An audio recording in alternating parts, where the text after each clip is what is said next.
Good afternoon, Trinity family. Welcome to the Midweek Minute. It's Wednesday, October 14th. Hope you're having a good week. Hopefully you've been able to spend some time outside this week and see some of the beauty of God's creation and just get out of the house a little bit because it's going to get really cold soon. So we got to take advantage of these days while we have it. My family and I were able to spend a little bit of Monday hiking down at the Rimrock area and past Warren in PA, and that was really pretty. And I want to do as much of that as possible until we're not able to anymore. So I'm doing good. Hopefully you are as well. Want to give us a few updates, a thank you, and a scripture passage for today. And so I guess I will start with that. We have been, over the past few weeks, actually we skipped last week. I skipped last week because I had a really, really busy week between lots of extras last week. And so I apologize for not having a video last week, but hopefully you'll forgive me. Sometimes that happens. But we had been working through Paul's letter to the church in Philippi, otherwise known as Philippians. And that's one of my favorite books in the New Testament, and it's just kind of Paul's love letter for this church. He just sees so much of Christ in this church. He's so encouraged by their ministry, and so we've been working through this letter. And so for today, I wanted to read a couple more verses as we work through it. We're still in Philippians chapter 1, and I wanted to share the second half of verse 18 through verse 20. And Paul writes this. He says, "Yes, and I will continue to rejoice, for I know that through your prayers and God's provision of the Spirit of Jesus Christ, what has happened to me will turn out for my deliverance. I eagerly expect and hope that I will in no way be ashamed, but will have sufficient courage, so that now, as always, Christ will be exalted in my body, whether by life or by death." And I think this passage is particularly appropriate given the series we were just in called Uncomfortable. This call to uncomfortable living, this call to doing things that are bold and risky and cost something of us for the sake of the gospel. And I think Paul is just this perfect example of this kind of ministry, this willingness to take on discomfort. And he's saying, as long as Christ is glorified, as long as Christ is lifted up, I'm good. And so he's saying, what has happened to me? He's talking about being in prison.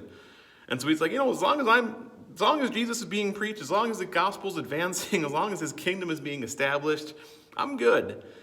And of course he doesn't want to be in prison. He's praying for that. He knows the church is praying for him. But he's saying all this is to advance the gospel, so I'm good.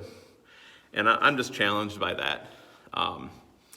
Of just Paul's faithfulness and his willingness to just, unashamedly, willingly take on pretty extreme examples of discomfort for the sake of Christ. And again, that's a powerful example of what we've been preaching on the past few weeks. However, as you may have heard if you were here on Sunday, our Uncomfortable series has come to an end, and we are now starting a new series this week where we will be working through the book of Ruth in the Old Testament. And the book of Ruth is such a cool story. So many good themes of loyalty and faithfulness and provision and restoration and God doing really great things in the lives of people who you might not expect, or God showing up in ways that it's not, I don't want to give too much away because we're going to talk about it a lot this Sunday and I'm excited about it. But we're going to unpack some of the themes this week and then we're going to start working our way through this story. But to me, it is such a powerful story of God's hope that in every single chapter, if you read through Ruth, and I encourage you to do that before we get into the series, almost every chapter they're presented with this major problem in which God shows up powerfully, addresses their prayers, and offers them very real, tangible hope. It's not far out there just thinking about hope. No, God actually shows up and addresses their needs, addresses the hopes of of Naomi and Ruth and Boaz. And so it's a really cool story. I'm looking forward to getting through Ruth. If you've never read the book of Ruth, it's pretty short, and so I encourage you to read it this week, or read it sometime in the next few weeks as we go through it in our sermon series starting this Sunday. Okay. Lastly, I wanted to give a quick little update. I'm going to hit more on this in church on Sunday, but I wanted to give a thank you to all of you, to the committed attenders and regular attenders and members of Trinity for just your faithful giving and your commitment to the church through our finances. We had a finance team meeting and an ad council meeting this past Monday, and it was just celebrated that even given all the things that have happened this year, all the uncertainty and having to do things different, our finances are in really good shape.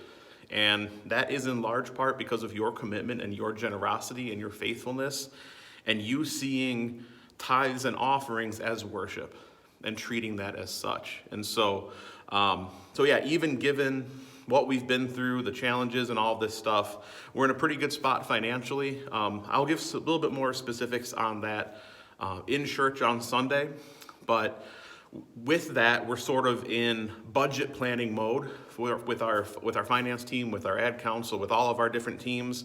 And so two things. One, if you have any questions about the budget, about what we're considering, any of those things, talk to me, or you can talk to Pam Pullen, our treasurer. You can talk to any of our leaders, basically, and we'd be happy to talk to you about that. We don't want anything to be a secret. We don't want it to be some undefined budget. You don't know what's going into it or why.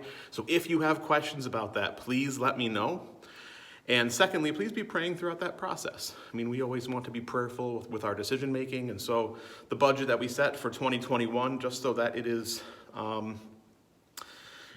faithful, that it is wise, and that we're following God's lead with it. And so, so a big thank you, though, for your committed giving and your generous giving to this church. And we can hopefully do some really good ministry, or continue to do some good ministry, in part, at least, because of those funds that are available. So, that's it for me, I think. Again, if you have questions, concerns, prayer needs, you just want to call and talk, anything, please let me know. I am available. You can call me, text me, email me, call the church office. Stop by the house and throw pebbles at the window, whatever you need to do to get my attention, and I'd be happy to talk with you. So have a good week, and reach out if you have any questions or concerns or anything.